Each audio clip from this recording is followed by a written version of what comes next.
അതൊക്കെ പലതേ പോലീസിനെ ഈ രീതിയിൽ ന്യായീകരിക്കേണ്ട ഒരു പശ്ചാത്തലമാണോ ഇപ്പോൾ കേരളത്തിൽ ഉള്ളത്? മുഖ്യമന്ത്രി നിയമസഭയിൽ വളരെ വ്യക്തമായിട്ടാണ് പറഞ്ഞത്. കാരണം പോലീസുകാരോട് വളരെ കൂടുതലുണ്ട്. കൂടുതൽ പോലീസുകാരും ജനസേവകർ തന്നെയാണ്.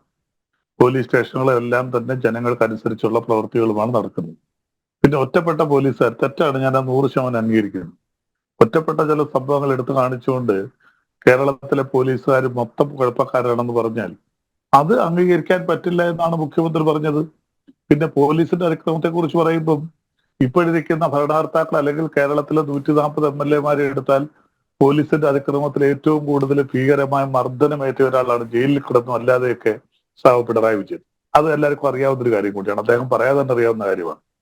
അതുകൊണ്ട് തന്നെയാണ് അങ്ങനെയുള്ള ഒരാളിൽ നിന്ന് ഈ രീതിയിലുള്ള പരാമർശം, പ്രസ്താവനയല്ല ഞങ്ങളെപ്പോലുള്ളവ പ്രതീക്ഷിക്കുന്നത്. അദ്ദേഹത്തിന് കൃത്യമായി അറിയാം, തിക്താനുഭവങ്ങളുണ്ട്.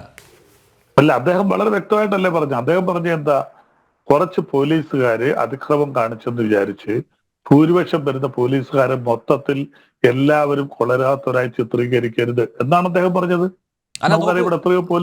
പലത് ഒറ്റ കാര്യം കൂടെ, അതായത് ഇപ്പൊ ചെന്താമര ആ വിഷയമാണല്ലോ ഇന്നിപ്പോൾ പ്രതിപക്ഷം നിയമസഭയിൽ ഉന്നയിച്ച് പ്രധാനമായും. പിന്നെ പത്തനംതിട്ടയിൽ സ്ത്രീകൾ ഉൾപ്പെടെ ഉള്ളവരെ പോലീസ് മർദ്ദിച്ചത്, ക്രൂരമായി മർദ്ദിച്ചത്.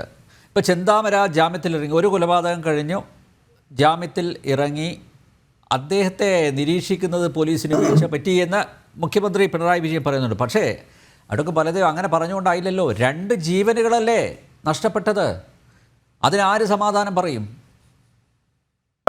അത് തുടക്കത്തിൽ ഞാൻ പറഞ്ഞല്ലേ, പോലീസ് പെട്ടെന്ന് ഒരു വ്യക്തി അക്രമാസക്തനായി ആരെങ്കിലും ഒരാളെ കൊല്ലുകയാണെന്നുണ്ടെങ്കിൽ പോലീസ് എന്ത് എല്ലായിടത്തും റിപ്പോർട്ട് ഇല്ല. പോലീസിന് ചെയ്യാൻ പറഞ്ഞ അമ്പേര് പറയുന്നത് ശരിയാണ്, അയാളെ നിരീക്ഷണത്തിന് വിധേയമാക്കണം. പക്ഷേ അയാള് 2020 നടന്ന സംഭവത്തിൽ 2022 അയാൾ ജാമ്യത്തിൽ ഇറങ്ങിയത്.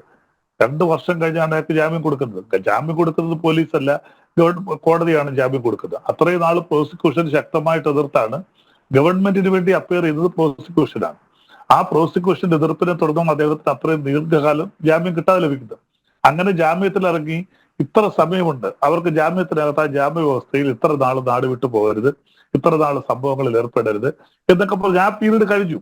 ആ പീരീഡിന് ശേഷമാണ് ഈ സംഭവങ്ങൾ ഉണ്ടാകുന്നത്. ശരിയാണ്, ആ സ്ത്രീ എന്ന് പരാതിപ്പെട്ടിരുന്നു, ഇയാൾ ഞങ്ങൾക്ക് ഭീഷണിയുണ്ട്, ഇയാൾ ഞങ്ങളെ കൊല്ലുമെന്ന് പറഞ്ഞിരുന്നു. പോലീസ് ജാഗ്രത പാലിക്കേണ്ടതായിരുന്നു. അതിൽ ആ പോലീസിനെ 100% തെറ്റുപറ്റിയെന്ന് ഞങ്ങൾ അംഗീകരിക്കുന്നു. ആ പോലീസിന്റെ ഭാഗത്തുനിന്ന് വലിയ വീഴ്ച പറ്റിയിട്ടുണ്ട്. കാരണം പോലീസിന് അവർ അതിന് 2 ദിവസത്തിന് മുമ്പും അതിന്റെ തലേന്നത്തെ ദിവസവും ഒക്കെ പരാതി കൊടുത്തിരുന്നു, ഇയാൾ ഞങ്ങളെ ഭീഷണിപ്പെടുത്തുന്നു എന്ന് പറഞ്ഞുകൊണ്ട്. പോലീസിന് വീഴ്ച പറ്റിയിട്ടുണ്ട്. ഒരുപക്ഷെ പോലീസ് സമയോചിതമായി പ്രവർത്തിച്ചിരുന്നെങ്കിൽ ആ സംഭവം ഒഴിവാക്കാമായിരുന്നു. അതിനകത്ത് പോലീസിന്റെ ഭാഗത്ത് ചെറുതല്ല വലിയ വീഴ്ച പറ്റി എന്നുള്ള കാര്യത്തിൽ ആർക്കും ഒരു തർക്കവുമില്ല. പോലീസ് ഒരിക്കലും സഹിക്കാൻ പറ്റാത്ത അല്ലെങ്കിൽ അനുവദിച്ചു കൊടുക്കാൻ പറ്റാത്ത ഗുരുതരമായ വീഴ്ചയാണ് പോലീസിന്റെ ഭാഗത്തുനിന്ന് പറ്റിയത്. അതുപോലെ തന്നെ പത്തനംതിട്ടയിൽ നടന്ന സംഭവം ശരിയാണ്, വിവാഹ പാർട്ടി കഴിഞ്ഞ് വരുന്ന സ്ത്രീകളെ പുരുഷന്മാരെ തടഞ്ഞു നിർത്തി ക്രൂരമായി മർദ്ദിച്ച സംഭവം, അതും അങ്ങേയറ്റം നമുക്ക് അനുവദിക്കാൻ പറ്റുന്ന യാതൊരു വിധമായ കാര്യങ്ങളുമല്ല. അപ്പം ഇങ്ങനെ കുറച്ച് സംഭവങ്ങൾ മാത്രം ഒതുക്കി നിർത്തിക്കൊണ്ട് കേരളത്തിലെ പോലീസുകാർ മൊത്തം കുറ്റക്കാരാണെന്ന് പറയുന്നത് മാത്രമേ പിണറായി വിജയൻ സഭയിൽ പറഞ്ഞുള്ളൂ. അദ്ദേഹത്തിന്റെ വർത്തമാനത്തിൽ അത് വളരെ വ്യക്തമല്ലേ. ഒരു കാരണവശാലും മറ്റു ഭൂരിപക്ഷം വരുന്ന പോലീസുകാരുടെ അവരുടെ ആത്മവീര്യത്തെ കെടുത്തുന്നതാണ് ആ ഒരു പരാമർശം. അത് തീർച്ചയായിട്ടും ഹോം ഡിപ്പാർട്ട്മെന്റിലൂടെ കൈകാര്യം ചെയ്യുന്ന മുഖ്യമന്ത്രിക്ക് അദ്ദേഹത്തിന്റെ കീഴിൽ വരുന്ന ഉദ്യോഗസ്ഥരെ, ഭൂരിപക്ഷം വരുന്ന ഉദ്യോഗസ്ഥരെ ന്യൂനപക്ഷത്തിന്റെ കൊള്ളരായ്മകൾ കൊണ്ട് ഭൂരിപക്ഷം വരുന്ന ഉദ്യോഗസ്ഥരെ കൊള്ളരാത്തവരാണെന്ന് അദ്ദേഹത്തിന് നല്ല ഒരു മന്ത്രിക്ക് നാളെ ഈ പ്രതിപക്ഷ വി.ഡി. സതീശൻ ആഭ്യന്തരമന്ത്രിയിൽ പോലും അദ്ദേഹത്തിന് പറയാൻ പറ്റുമോ?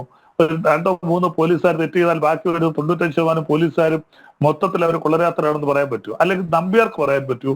ഇവിടെ ആർക്കെങ്കിലും പറയാൻ പറ്റുമോ കേരളത്തിലെ പോലീസുകാർ മൊത്തം കൊള്ളരാത്തവരാണെന്ന്? ഒരിക്കലുമല്ല. കേരളത്തിലെ പോലീസുകാരിൽ ഭൂരിപക്ഷവും ഏത് രീതിയിലും നല്ലവരാണെന്ന് തെളിയിക്കുന്ന എത്രയോ സംഭവങ്ങൾ നമ്മുടെ മുന്നിലുണ്ട്. അവർക്ക് എന്തെല്ലാം കാര്യങ്ങൾ, അവർക്ക് സേവനങ്ങൾ, നിങ്ങൾ തന്നെ ഇപ്പോൾ മനോരമ പത്രം തന്നെ എഴുതിയല്ലോ, കേരളത്തിലെ പോലീസുകാർ ഇപ്പോൾ ഈ ശബരിമല, നമ്മൾ നേരത്തെ ചർച്ച ചെയ്തതാണ്, ശബരിമല കുഴപ്പങ്ങൾ ഉണ്ടാകാൻ പോകുന്നു. ഈ ശബരിമലയെ സംബന്ധിച്ച് മനോരമ ഒരു ദിവസം എഡിറ്റോറിയൽ എഴുതി, അവിടുത്തെ ദേവസ്വം ഉദ്യോഗസ്ഥരും പോലീസും കൂടെ ചേർന്ന് കൈകോർത്ത് പിടിച്ചു നിന്നു. ഇപ്രാവശ്യം ശബരിമല സീസൺ വളരെയധികം സമാധാനപരമായി ഒരു പ്രശ്നമില്ലാതെ പോയി. അപ്പൊ അവർ ചെയ്യുന്ന സേവനങ്ങളുണ്ട്, നമ്മൾ അത് കാണാതെ വിട്ടുകൂടാ. അതുകൊണ്ട് പോലീസുകാർ തെറ്റ് ചെയ്തവരെ ശിക്ഷിക്കണം, അവരെല്ലാവരും നല്ലവരാണെന്നുള്ള അഭിപ്രായം ഞങ്ങൾക്കാർക്കുമില്ല. പക്ഷെ കുറച്ചൊരു ന്യൂനപക്ഷം ചെയ്യുന്ന തെറ്റിനെ ഭൂരിപക്ഷത്തിനെ അടച്ചാക്ഷേപിക്കരുത് മാത്രമാണ് മുഖ്യമന്ത്രി സഭയിൽ പറഞ്ഞത്.